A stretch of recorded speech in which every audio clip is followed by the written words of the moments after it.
Etika bisnis. Kedengerannya kayak istilah yang berat ya.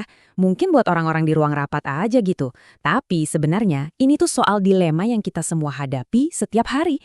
Baik sebagai karyawan, konsumen, bahkan sebagai pemimpin. Ini tentang pilihan-pilihan kecil yang ternyata dampaknya bisa luar biasa besar. Coba deh, bayangin situasinya. Jantung pasti langsung berdebar kencang kan?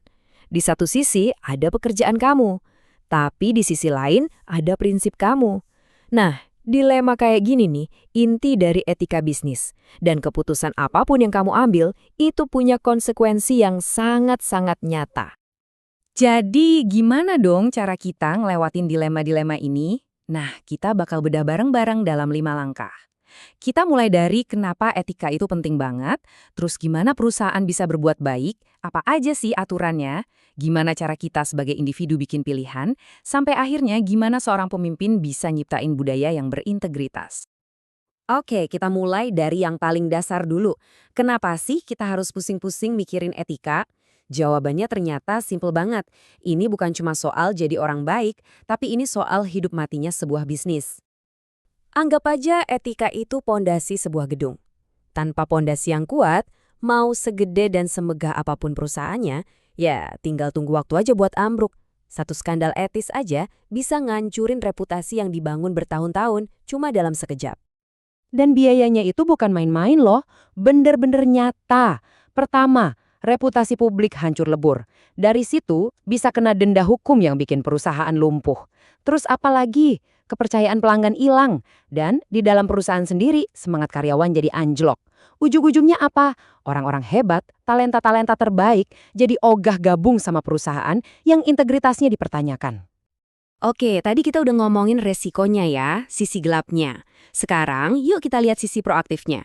Gimana caranya perusahaan bisa berkomitmen buat nggak cuma ngehindarin yang buruk, tapi juga aktif ngelakuin yang baik. Nah, disinilah konsep tanggung jawab sosial perusahaan, atau yang sering kita dengar sebagai CSR, masuk. Simpelnya gini, CSR itu cara perusahaan buat bilang, hey, kita peduli loh sama dampak kita ke masyarakat dan lingkungan.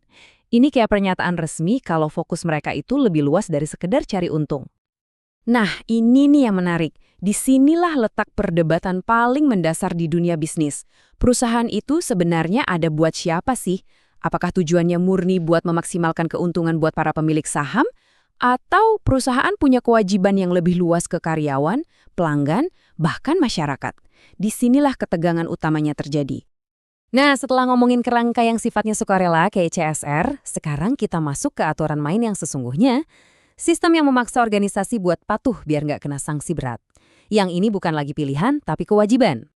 Meskipun ini asalnya dari Amerika Serikat, prinsip-prinsipnya itu diakui di seluruh dunia sebagai, ya semacam standar emasnya lah. Ini bukan sekedar saran biasa. Pengadilan beneran pakai pedoman ini buat nentuin seberapa berat hukuman buat perusahaan yang melanggar. Jadi gimana sih program kepatuhan yang efektif itu? Nah ini dia, cetak birunya. Kayak checklist praktis gitu. Ada nggak sih standar yang jelas? Siapa yang ngawasin dari atas? Karyawan dilatih nggak? Dan yang paling penting, aturannya ditegakin secara adil nggak buat semua orang, tanpa pandang bulu? Oke, mari kita selami ini. Kita udah lihat dari sisi perusahaan ya. Tapi gimana dengan kita sebagai individu? Gimana dengan kamu? Apa sih yang sebenarnya ngebentuk pilihan-pilihan etis kita di tempat kerja?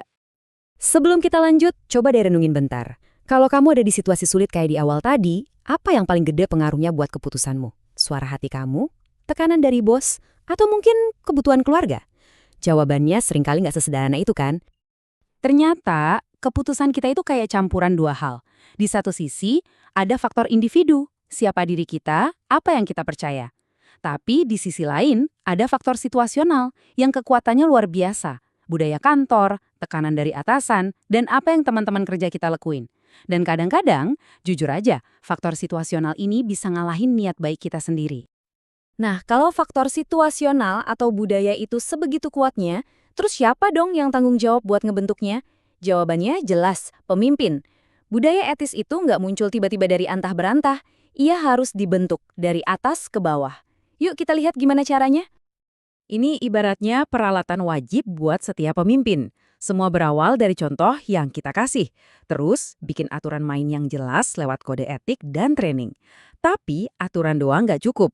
Kita harus secara aktif ngasih penghargaan buat perilaku etis. Dan yang paling krusial, lindungi mereka yang berani lapor, sambil mastiin ada konsekuensi yang adil buat yang melanggar.